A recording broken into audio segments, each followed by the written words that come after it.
Happy Thanksgiving to all my Pilgrim and Indian friends out there. And more importantly, happy Thanksgiving to all the beautiful Indian women out there.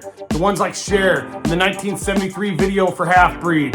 And the ones down at Prairie to Rocher in the fur bikinis who are more or less just hippies and they got dirty feet and they walk around in fur bikinis for 3 days and they might not be the freshest, but you know what? We still appreciate you and we're thankful for you this Thanksgiving.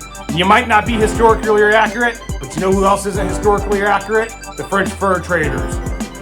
I know what a Frenchman looks like, and if they don't fall somewhere in the spectrum between Andre the Giant and Pepe Le Pew, it's not a Frenchman. Those French fur trappers down at the Rendezvous are a hoax. And let me tell you something else. Pepe Le Pew did not deserve to be canceled. He did nothing wrong. He's a cartoon skunk. And if you people that want to cancel Pepe Le Pew, want to cancel him for having love in his heart, speaking the international language of love for je ne sais quoi, my little pigeon, I want to take you to the Casbah, then you need to get over yourselves because you're the same people that'll tell us that we're homophobes if we don't want to hook up with chicks that got penises when we're straight dudes. Feel free to identify as whatever you want. Whatever makes you happy, good for you. I'm down with it, and I'm not going to stand in the way of anybody being happy.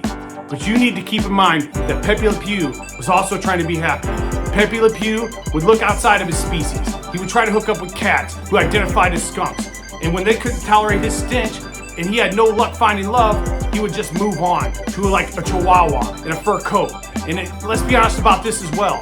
If a fine-ass chick skunk came up and was showing some interest in Pepe Le Pew, he wouldn't care if it had a penis. He would probably try to fuck it anyway. And yeah, Pepe might have been kind of pushy with the way he did things. And I don't agree with that. One time I watched him lock himself in the room with a cat who couldn't tolerate his stench any longer. And when he locked the door, he pulled the key out of the lock and he swallowed it.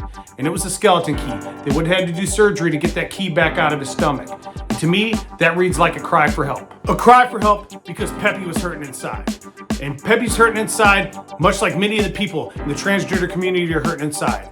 And we need to be more accepting of their beliefs. The same way they need to be more accepting to the concept that we all don't believe the same shit. So this Thanksgiving, I'm thankful that we live in a country where we have an open dialogue, where we can be accepting in each other's beliefs, where we can all be friends in spite of our differences. But there's one thing I want to leave you with right here, right now, today. It's Thanksgiving. And if you identify as a turkey, don't be surprised if somebody tries to jam a box of stovetop up your ass.